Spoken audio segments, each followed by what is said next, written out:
मगर ये शेर के बच्चे ने क्या किया, ऐसी स्ट्रेटजी की जो दुश्मन सोच नहीं सकता था। 2 से 3 मिनट के अंदर वो जहाज और उसका पूरा अमला समंदर की अथाह गहराइयों में गर्क हो गया। ये पूरी दुनिया में सेकेंड वर्ल्ड वॉर के बाद ओनली सबमरीन है पूरी दुनिया की नेवी में कि जिसने दुश्मन के वॉरशिप को तबाह किया। आज तक ये रिकॉर्ड कायम है। बिस्मिल्लाहिर्रहमानिर्रहीम। नाजरीन अस्सलाम वालेकुम, मैं हूं इमरान वसीम। हमारे साथ आज के शो में सर उबैदुल्ला साहब मौजूद होंगे। पाकिस्तान नेवी से इनका ताल्लुक है। एक तवील अरसे तक पाकिस्तान बहरिया में, पाक बहरिया में ये पाकिस्तान को सर्व करते रहे। तो सर उबैदुल्ला साहब, मैं आपका शुक्रिया अदा करता हूं, आपने अपने कीमती वक्त से हमारे यूट्यूब चैनल के लिए थोड़ा सा वक्त निकाला। सर ये बताएं कि आपका पाकिस्तान नेवी से ताल्लुक है। हम अखबारात में पढ़ते रहते हैं, टीवी चैनल पर देखते रहते हैं कि पाकिस्तान की बरी अफवाज ने खालिद टैंक बना लिया। पाकिस्तान की बरी अफवाज ने एक और मिसाइल का कामयाब तजुर्बा कर लिया। पाकिस्तान एयरफोर्स के हवाले से JF-17 की कामयाबियों की हम जो है वो दास्तान सुनते हैं। तो आज हमें ये बताएं कि आपने इतना अरसा पाक नेवी में, पाकिस्तान नेवी में सर्व किया है, तो पाकिस्तान नेवी की जो कामयाबियां हैं, जो अचीवमेंट्स हैं, वो हमारे साथ शेयर करें, क्योंकि पाकिस्तान की अवाम पाकिस्तान की नेवी के हवाले से भी जानना चाहते हैं, उनकी कामयाबियों के हवाले से, अचीवमेंट के हवाले से भी जानना चाहते हैं। बहुत शुक्रिया वसीम। बाकी दो मुसल्ह अफवाज यानी पाकिस्तान आर्मी और पाकिस्तान एयरफोर्स की तरह पाकिस्तान नेवी ने भी तरक्की के बहुत ज़बरदस्त साल गुजारे हैं। और 1947 में जो नेवी थी और आज की जो नेवी है, वो कैसे डेवलपमेंट इसकी हुई, मैं उसके बड़े बड़े चीदा चीदा खदो ख्याल ख्याल खाल को बयान करता हूँ, ताकि आपके सुनने और देखने वालों को ये बात समझ आ जाए। और उसके आखिर में ये भी बताऊँगा कि JF-17 अल खालिद टैंक की तरह पाकिस्तान नेवी ने अपने खुद इन्हिसारी पर अमल करते हुए किस किस्म की तरक्की की और आजकल कहाँ खड़ी है। तो पाकिस्तान नेवी एक is the only 4 dimensional force, यानी 4 जहती पाकिस्तान नेवी एक फौज है। यानी उसका मकसद ये है कि जब 1947 में पाकिस्तान वजूद में आया तो अपने दोनों आर्मी और एयरफोर्स की तरह बहुत ही मीगर रिसोर्सेज भी थे, और एसेट यानी फाइटिंग प्लेटफॉर्म जो थे, शिप्स जो थे, वो बहुत महदूद तादाद में थे। और पाकिस्तान नेवी के पास जंग लड़ने के लिए सिर्फ सरफेस शिप्स थे। तो इसको हम कहते हैं 1 डायमेंशनल फोर्स, यानी शिप जो सतह समंदर पे चलते हैं वही सिर्फ थे। 1964 तक यही हालत रही, और उसके बाद बहुत ज़बरदस्त थिंकिंग, बहुत बेहतरीन प्लानिंग के नतीजे में पाकिस्तान नेवी ने अपनी फ़ौज के अंदर सबमरीन की इंडक्शन की 1964 में PNSM गाजी के नाम से। तो यूं पाकिस्तान नेवी 2 डायमेंशनल फोर्स बन गई, यानी सतह समंदर पे शिप्स और पानी के अंदर सबमरीन।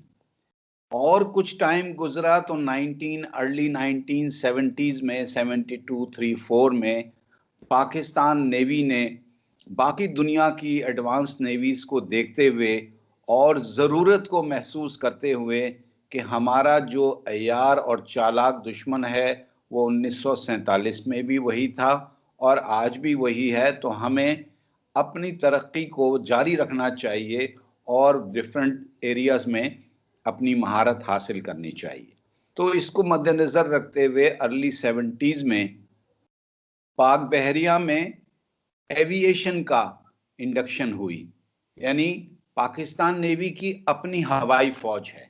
पाकिस्तान नेवी की हवाई फौज में एयरक्राफ्ट भी हैं और हेलीकॉप्टर्स भी हैं। और यूं हमने अपनी पाकिस्तान नेवी को 3 डायमेंशनल फोर्स कर दिया, हवा में, सतह समंदर पे जहाज और पानी के नीचे सबमरीन। ये डेवलपमेंट होती गई दुनिया की तरह, और आगे जब चले तो हमने चौथी डायमेंशन यानी पाकिस्तान मरीन्स को नवंबर 1990 में 1990 में पाकिस्तान बहरिया में शामिल की और यूं हम 4 डायमेंशनल फोर्स बन गए। ये जो पाकिस्तान मेरीन है, ये दुनिया की एक बहुत कम ऐसी फौज है नेवी की कि जहां पर होल्डिंग फॉर्मेशन में पाकिस्तान मरीन, जो पाकिस्तान नेवी का हिस्सा है, वो हजारों एकड़ स्क्वायर किलोमीटर के एरिया को संभाल के बैठी है, eyeball to eyeball with the enemy. Sir Creek के एरिया में जो हमारा साउथ ईस्टर्न बॉर्डर लगता है इंडिया के साथ, वहां जमीन पर, पानी में और स्वाम्पी में, यानी एक जमीन जो दलदली होती है, इस पूरे इलाके में वहां पर ये फौज यानी नेवी का हिस्सा पाक मरीन बैठी है। तो ये डेवलपमेंट हमारी 1947 से लेके 1990 तक 4 डायमेंशनल फोर्स बनी और अल्हम्दुलिल्लाह हमने हमेशा से अपनी ट्रेनिंग पर और अपनी सलाहियतों पर भरपूर फायदा उठाते हुए अपनी अददी कमी का रोना नहीं रोया। हम अपने दुश्मन से हमेशा से ही 1:3.5, 1:4 की रेशो में रहे, लेकिन हमने हमेशा अददी बुनियाद पर कभी भी जंग नहीं लड़ी और हमने जब भी जंग लड़ी वो जज्बे से, जज्बे शहादत से और अपने मुसम्मम इरादे और अल्लाह पे तवक्कल से लड़ी, जिसका जिक्र आपके इंटरव्यू में गाहे बगाए आएगा। मैं आपको एग्जांपल दूंगा कि भाई एक फौज जिसका नाम पाकिस्तान नेवी है अपने से 4 गुना बड़ी नेवी के साथ कैसे टकराई और क्या नतीजा रहा। चलें फिर तो ये जो आप जी जो आपने आखिरी बात की है उसी पर आपसे एक ज़िमनी क्वेश्चन कर लेते हैं। पाकिस्तान बड़ी अफ़वाज की कामयाबियां भी हम सुनते हैं, पाकिस्तान एयरफोर्स की कामयाबी भी सुनते हैं। 1965 की जंग, बड़ी तारीख रकम की गई, बड़ा मार्का रकम किया गया पाकिस्तान की बड़ी अफ़वाज की जानिब से, पाकिस्तान की फ़िज़ाइया की जानिब से। तो पाकिस्तान नेवी का कोई ऐसा मार्का जिसमें आपने भारत को नाको चने चबवाए हों या इंटरनेशनल लेवल पे उसे उसकी शनाख्त हो, तो कोई शेयर करना चाहेंगे ऐसा कोई बड़ा मार्का? जी, बहुत सारी ऐसी दास्तान है और शुजात की दास्तान है, बहादुरी की दास्तान है। ऐसी दास्तान है कि जिसकी सोच को सलाम है कि अपने से 4 गुना बड़े एनिमी के घर जाकर और उस पर अटैक किया। तो मैं आपको जो इसमें सबसे ज़्यादा बड़ी सिग्निफिकेंट बात है, या टाइम की वजह से एक मैं बता देता हूँ। ये 1971 में पाकिस्तान नेवी के पास सबमरीन फोर्स थी, इंडिया के पास भी थी। पाकिस्तान नेवी ने अपनी सबमरीन्स को 22 नवंबर 1971 को यहाँ कराची से रवाना कर दिया और वो जाके बॉम्बे के बाहर बैठ गई और आवाज मारी कि भाई आपका एयरक्राफ्ट कैरियर है तो उसको निकालें और डिस्ट्रॉयर्स और क्रूजर जो कोई है, यहां से 500 मील दूर है और 4 गुना बड़ी नेवी है। याद रहे, वहां घर के ऊपर दरवाजे पे दस्तक दी कि है कोई माई का लाल तो आए। मुकाबला तो करें। पूरी जी, तो वहां पर कोई मुकाबला करने इन सबमरीन से नहीं निकला। तो ये जो सबमरीन थी, इसमें एक जिन्होंने ज्यादा बेहतरीन और एक्शन जिसमें इन्वॉल्व रहे, उसका नाम था हंगोर। ये सबमरीन ने दुश्मन के 2 जहाजों पर हमला किया और कहाँ किया? यहां से 300 मील दूर एक जगह है, यही काठियावाड़ कोस्ट पे इंडिया की, जो इंडिया की अपनी सरहद से सिर्फ 35 मील दूर जगह है। वहां पर जाके और इस सबमरीन ने किसको डुबोया? 2 इंडिया के जहाज थे जो बने ही इस काम के लिए थे कि उनका काम था कि सबमरीन को ढूंढना और उसको मारना। उसको कहते हैं एंटी सबमरीन फ्रिगेट। तो ये एंटी सबमरीन फ्रिगेट दो थे, एक का नाम था किरपान, एक का नाम था कुकरी। ये दोनों वहां हमारे इस सबमरीन कमांडर को मिल गए और मुकाबला शुरू हुआ। ये सबमरीन हंगोर ने अपने 2 टॉर्पीडो मारे और किरपान जहाज को इतना डैमेज कर दिया कि वो मैदान छोड़ के भाग निकला। याद रहे कि ये वो 2 जहाज हैं जो उनका काम ही प्राइमरी जो है सबमरीन को ढूंढना और मारना है, उसको मारा और वो भाग गया। इतना डैमेज किया उसको कि वो दोबारा सर्विस में नहीं आ सका।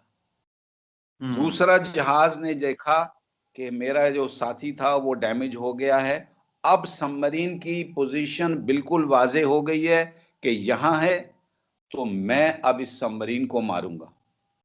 ये कमांडर तैयार था, इसका कमांडिंग ऑफिसर का नाम था कमांडर अहमद तस्नीम। इसने कहा कि सारे लोगों को कहा कि हम तो कफन बांध के घर से आए थे और अब ये मौका है, बजाय इसके कि लॉजिक ये कहती है, स्ट्रेटजी ये कहती है कि आपकी पोजीशन कंप्रोमाइज होगी है, यहां से भागें। उन्होंने कहा नहीं, मुकाबला होगा। इसने फिर टॉर्पीडो फायर किया और दूसरा जहाज कुकरी, इंडियन नेवी का, वो जहाज जिसका काम सबमरीन को मारना है, टॉर्पीडो मारा जो जाके सीधा जहाज की ऐसी जगह पे लगा जिसको कहते हैं मैगजीन। ये मैगजीन वो जगह होती है जहां जहाज का तमाम एमुनिशन रखा होता है। तो टॉर्पीडो इटसेल्फ इतना बड़ा एमुनिशन फिर जाके एमुनिशन के डिपो में फटा। 2 से 3 मिनट के अंदर वो जहाज और उसका पूरा अमला समंदर की अथाह गहराइयों में गर्क हो गया। 178 पेटी ऑफिसर, चीफ पेटी ऑफिसर, सेलर और 18 ऑफिसर सब मर गए। और इंडियन नेवी का सबसे बड़ा, किसी भी वॉर में किसी भी जगह पे सबसे बड़ा नुकसान ये हुआ। लेकिन मेरे नजदीक ये नुकसान नहीं था, ये तो बहुत थोड़ी बात थी। असल बात ये थी कि वो सोच के 4 गुना छोटा एक मुल्क की सबमरीन आके घर के बाहर डिबो के चली गई, उससे जो मोराल है, जो उसका हौसला होता है दुश्मन का, वो गिट्टों में आ गया और पूरी कौम का मोराल जो है वो नीचे आ गया। ये थी जनाब। और उसके बाद वहां से बच निकलना इनको डिबोने से ज्यादा मुश्किल था।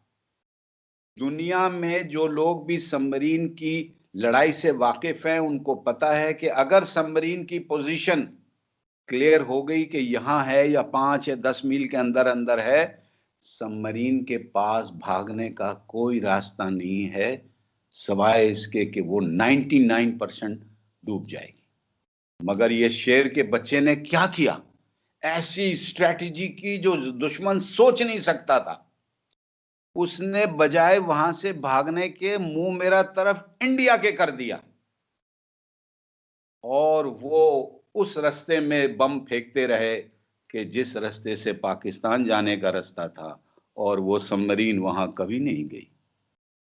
तो यूं 156 डेप्थ चार्जेस जो हैं उनके वहां पर यूनिट्स ने, कौन कौन उससे लड़ने आया, इंडियन नेवी के जहाज, इंडियन नेवी के हेलीकॉप्टर, इंडियन नेवी के जहाज, सुपर कॉन्स्टिलेशन उन्हें कहते थे, अलीजे हेलीकॉप्टर कहते थे, इन सब ने मिलके 156 बम गिराए उस सबमरीन के ऊपर या उसकी जो जगह जहां हो सकती थी।